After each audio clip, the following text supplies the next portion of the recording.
Welcome home, horror fans. My name's Adam. And I'm Zoe, and these are the top 5 villains of the Texas Chainsaw franchise. This is one of the most classic and oldest horror franchises in all of the genre, and we just finished sitting down and watching every single one of the films. Every single film in the Texas Chainsaw Massacre franchise. All 9 of them. All 9 of them. Yes. There's 9 of them, and we've narrowed down the villains to the top 5. But we certainly fell in love with all of these characters on this list, and without further ado, let's get into them. Starting with number 5, we have Nubin Sawyer. Hey man, what happened? What are you doing? also known as the Hitchhiker from the original Texas Chainsaw Massacre. This is a character that is very well known. He is somebody who, of course, sets the tone for the entire franchise when we first are introduced to him. And he had to make the list because, for me, for many years, when I thought of Texas Chainsaw, he's the first guy I'd think about.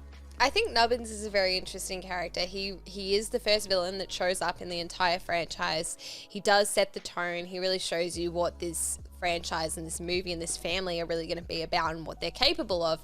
And his initial scene, it's so crazy. He's just a very, very deranged, insane character. You have him cutting himself in front of our main characters throughout the film. You have him cutting them as soon as he meets them as well. He really is just the epitome of who you don't want to pick up on the side of the road. Yeah, he teaches us a very important lesson, and that is don't pick up hitchhikers, especially when they look absolutely crazy. Yep. Yeah, absolutely. Yeah, this guy is, from the very get-go, absolutely insane. And I remember watching Texas Chainsaw for the first time, and he does such a great job of making you feel uneasy and just overall creeped out.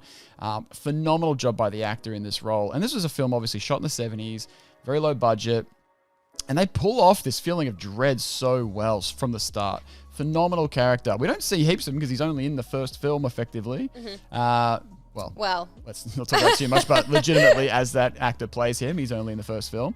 But yeah, phenomenally well played, and still to this day, the idea of his face still kind of gives you chills a little bit too. So an easy spot, I think, for number 5. I think he's a great character. I think he was the best choice in terms of introduction without giving away the main villain of the franchise straight away. I love Nubbins. I think he's great. And that brings us to number 4. At number 4, we have Tex Sawyer. You know, you're late. Well, they just get dumber and dumber. Tex Sawyer, played by the very famous Viggo Mortensen. Yeah, he makes his first appearance in Texas Chainsaw 3. Love that film. We love Tex specifically. Viggo is a phenomenal actor. He brings his character to life very well. He's very charming in the role. Yeah, which I think is maybe a first that we see for Texas Chainsaw, having this character that you sort of know from the start is very shady, but still quite charming, and you can feel that people would fall for him and fall for his rouge, I suppose. Yeah, especially. I mean, look, I thought Hitchhiker was pretty charming too, but yeah, it's each their own. I mean, Nubbins just seems genuinely insane. Yeah. But Tex, he does come across as that person who people would fall for and people would end up being kidnapped by and tortured by. I know you would.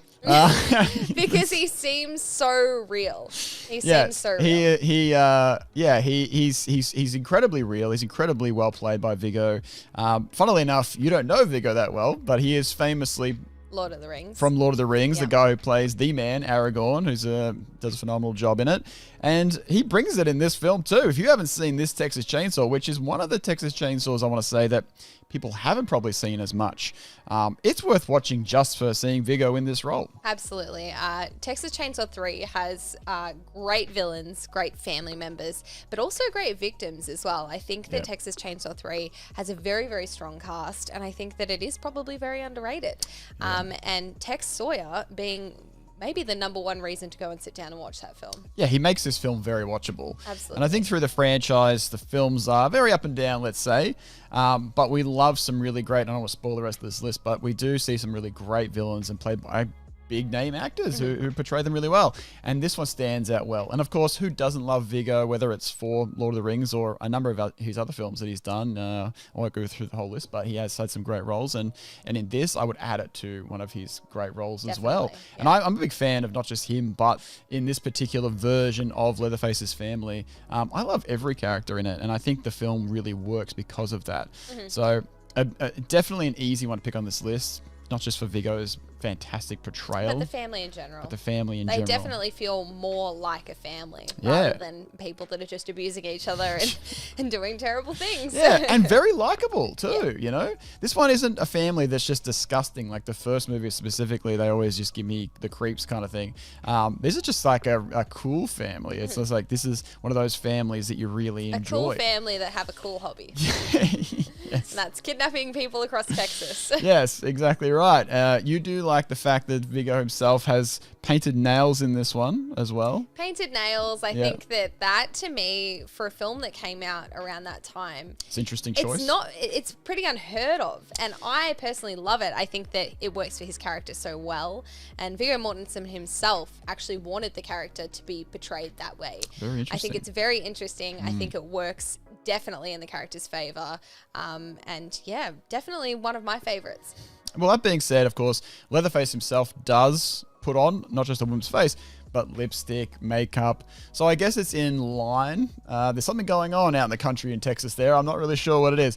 But effectively, it works very well for the character. And I don't think there's a bad scene that Tex is in. Not a single scene. We're enjoying the film every time he's on screen. So really great. And like I said, if you haven't seen this Texas Chainsaw film, go out and see it because he is fantastic in it, which leads us up really well to number 3 on this list. At number 3, we have Vilmer Sawyer. Welcome to my world. Famously played by Matthew McConaughey in the performance of his lifetime. Yep, absolutely. Really kills it in this role. Okay, we are kidding a little bit about the performance of his lifetime. We're not. But it is a performance. It is insane. It is the first character that I would go as far to say who is genuinely terrifying, who is someone where you would not want to be left in the same room as him. He is so threatening. He's horrible. The things that he does to Jenny, who's played by Renee Zellweger, is just horrible to watch. It's horrific, but yet it's so good, his performance. I love it. He brings it in this role. He does. This is a sort of early career Matthew McConaughey. He just goes nuts, and I love it. He's fantastic. I don't know what he was thinking when he took this role on. It's just sort of left field for him, but he brings everything to the table. And you can watch scenes on YouTube if you haven't seen the film. Definitely go and watch it. But you can watch any scene that he's in. He just goes full crazy, and he outshines everyone. Oh, absolutely, everyone. He is. It's insane. It's His insane. performance is unlike anything you will ever see in your life. It was so insane, this performance, that rumor has it that some of his team or his agents or whatever were trying to bury the film a little bit when They he was were. when he was trying to get big at the time. They didn't want to have him associated with this horror movie of him being this crazy guy, and they couldn't stop it from coming out. But he was phenomenal But in the it. film itself was actually canned, and it only came to light when Matthew McConaughey and Renee Zellweger became bigger actors in Hollywood. And they're like, well, yeah, we'll release that movie now. And it is, like, rightfully so. I can understand that why maybe his team didn't want this movie to be released, because it's not a good film in any way. Well, it wasn't for, like, he became a character actor who played more this sort of rom-com kind of guy, I guess love interest. In this, he is just the full complete nuts. opposite. He's nuts. He's horrific. He's great. There's some really great scenes from him in this film. One where he'd kill somebody by just reversing back and forward over them with his car And constantly. it is a long scene. Yeah. It goes on for a long time. I would say it's the longest scene of anybody getting run over multiple times ever. Ever. And yeah, it's just, yet it's so hilarious. It's so and good. he makes it absolutely incredible. I love it. Phenomenal. He also runs around with a mechanical leg the whole time. Yeah, it's a It's mechanical like leg the whole time. pressurized leg, just... For no real reason No either. reason, Just they just- thought that'd be a cool part of his character. It's just Look, funny. it works. I think it's an fairly interesting. It's an interesting thing to add to his character. Makes him a bit more interesting. He also has a phenomenal scene where he, spoiler alert, dies at the end of the film when he gets hit by a plane. Yeah. Which, no, he's not in the sky or anything like that. He's just running in a field and a plane hits him. Does that sound weird? It's And weird. We don't know who's in the plane. We don't know why the plane's there. Yeah, the plane just turns up and kills him. Just turns up. In the most random, and this is why I love this film, in the most random turn of events, he's running in a field, a little plane is in the air, sees him running in the field and goes, I'm killing that guy, and then flies down and knocks him out. Like, that is just the most insane thing ever. And that isn't even the most insane part of the film, and that we will not get into in this video, but I think that it is 100% worth watching. Yeah. The film is horrific. But it's also amazing, and to be part of this massive franchise that we now love, I think that you can definitely appreciate it. It's a film worth watching again just for his performance, and you know, he's a pretty big part of the film, so you won't be leaving disappointed. Look, a lot of people probably haven't seen this entrance in the franchise. It's one of the lesser known films, I feel Definitely, like. But great cast, McConaughey and Renee Zellweger, and specifically him in this role makes it worth the watch. So if you haven't seen this one, definitely watch it. Phenomenal, one of the best characters, absolutely. Which brings us to, well, we're already at number 2. And at number 2, we have Chop Top. Music is my life. Chop Top is, he is number 2 on this list, but he's your personal favorite. I would say he's my personal favorite. I think that it's the same thing with many franchises and me. I always sort of find someone else to fixate on other than the main villain of the franchise. We saw that with Saw, being that Jigsaw was Mark Hoffman for me. But yes, Chop Top I love, expertly played by Bill Moseley, who I also love in things like Rob Zombie's Firefly trilogy. I love Bill Moseley. You're a big fan of Bill Moseley, basically. I think Chop Top is just such an out there character as well. And I think that's what resonates with me quite a bit. I do like the super wacky out there sort of characters, and that's where I could say the reasoning is to have Chop Top. Look, Chop Top is an incredibly unique character. He's somebody that is, like you said, played very well by Bill, brought to life very well, but he's very out there. We had some great characters on this list, which were played by, say, Viggo Mortensen and also Matthew McConaughey's characters. But the difference between Chop Top and them is he's incredibly well defined. He's got a lot of traits. He's a very specific kind of character. He's not just like one of these Sawyer guys that's a bit odd. He is a full-blown weirdo. Yeah. There's so many different things, from the metal plate in his head that he constantly can't stop scratching, the weird lines that he constantly talks about. He's got a few of them. Dog wheel hunt! Get that bitch, Leatherface! Get that bitch! He's got so many. The insults. I think he's more terrifying than the other characters to me because he is so kind of disgusting, weird, and the way he talks to people is very odd. You kind of like, he's unpredictable, I suppose, is the big part of it as well. I think I'd go as far to say that Chop Top's opening scene is maybe close to being one of my favorite scenes in the entire franchise. Yeah. The scene where he meets Stretch Very iconic. in the radio station. Yeah. Is amazing. Yes. Down to the lighting, down to how menacing he is from that very first moment that you've met him.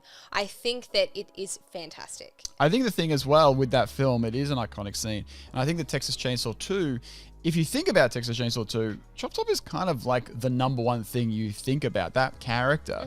This film is a crazy departure from the first movie. It's basically a comedy. It was made like 10 years after the first one. It was such a different tone for its time and for everything else. And yeah, Chop Top is the one thing that really stands out because he's kind of almost more like classic in a way of the old characters from the first film. And they do a really good job of bringing that back.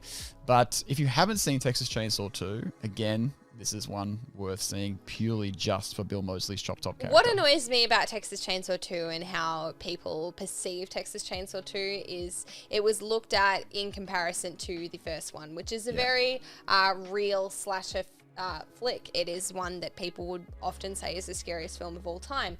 Texas Chainsaw 2 was made to be a comedy. It is also a follow-up to that. You know, Chop Top is the brother of Nubin Sawyer, I believe stepbrother or a half brother or twin brother, or something along those lines. He's loosely connected. He's connected to Nubbins somehow, and I think that the scenes of Chop Top dancing around with Nubbins' body throughout the movie, and Nubbins making an appearance at the start with Leatherface, I think that they relate it back really well, but they also take the film in its own direction, which is what they always wanted, and I think it works perfectly. I think the thing about Texas Chainsaw 2 is as well, it kind of parodies the first one, which is just, it's kind of weird, but effectively you've got the main character dancing with the chainsaw at the end, just like we had the chainsaw dances at the end of the first film. We even really go crazy with chainsaws in general, with Dennis Hopper's characters dual-wielding chainsaws in the film, just to be just absolutely insane. So I think it's almost like they want to try and parody itself. It's almost like the director just came back and said, you know what, I don't want to make the same thing again. I just want to just almost parody itself for fun, to be And something to me, interesting. it works. It works very well. Amazing, and all like Chop Top only adds to that. Chop Top only elevates the movie so much more. Watching him is iconic. I wouldn't change a thing about that film. Yeah, for sure. And Bill Moseley, very interestingly, got that role as Chop Top because he was a massive Texas Chainsaw fan. He actually went and made his own film, a parody called Texas Chainsaw Manicure. And once this sort of did the rounds, he eventually got basically attention from the makers of Texas Chainsaw and secured himself a role as one of the main bad guys, which is pretty cool. Specifically, he played a hitchhiker in his own film, the Texas Chainsaw Manicure, and they liked his portrayal of it so much that he ended up scoring the lead role of Texas Chainsaw 2. A dream role for Bill Moseley. A dream role for Bill Moseley. So well deserved because he just plays it perfectly. Yes, absolutely.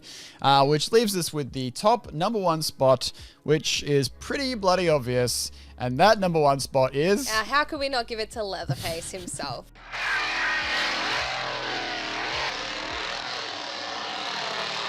Now, this is a hard character to follow because there is so many different portrayals of Leatherface. Yeah, can you even say Leatherface is a character? Because he's different in every film. There's so many different versions of Leatherface, but I think that if we look at him as a whole and we look at all of those amazing portrayals of his character and all those amazing moments, he has to be number one. Yes. He is what started it all. He is what makes these films so terrifying. Yes. And he is really the face of it all. The Leatherface of it all, that's right. The Leatherface of it all. He effectively was, of course, he is the guy. He can't have a Texas Chainsaw movie without Leatherface, obviously. The thing about Leatherface is he is quite different throughout the franchise. He changes quite often, like in the way he moves and the way he talks or doesn't talk. He's a very different character through each film. And that, I think, keeps it a little bit more interesting, I suppose, as we go along. Yeah. I think everyone's got their own different favorites of maybe which version we like. You know, as bad as the latest film was, I thought he was actually quite good in that. He was very menacing. I don't know who your favorite was specifically. Oh, God, it would be so hard to say. I think that I really do enjoy the Leatherface in Jessica Biel's reboot, so Texas Chainsaw and Texas Chainsaw the beginning. I think that he's probably the most menacing there because he is just... terrifying in that as well. There's no empathy for anyone. Yeah. It is just murder. Whereas in scenes like Texas Chainsaw 2, you see him fall in love with the main character, Stretch. In the latest Texas Chainsaw, which you quite enjoy, I think that for the start, he doesn't want to kill. He's got a love for his mother. He's got a love for his mother. Yeah. He's learnt to live a life without the violence until, of course, his mother dies. But for me, he's never more Leatherface than in Jessica Biel's ones because he is just murderous and he wants to cause pain. Yeah, and I mean, this is a character who was based on a real life person, Ed Gein, who basically was not anything like Leatherface. They always like to say that Texas Chainsaw Massacre is based or inspired by real life events. Those real life events had really kind of nothing to do with what the film is about. No, loosely based. Very, very, very, very, very loosely based. And can you say that Leatherface is very well defined as a character? All we know about him is that he likes to wear people's faces and he uses a chainsaw.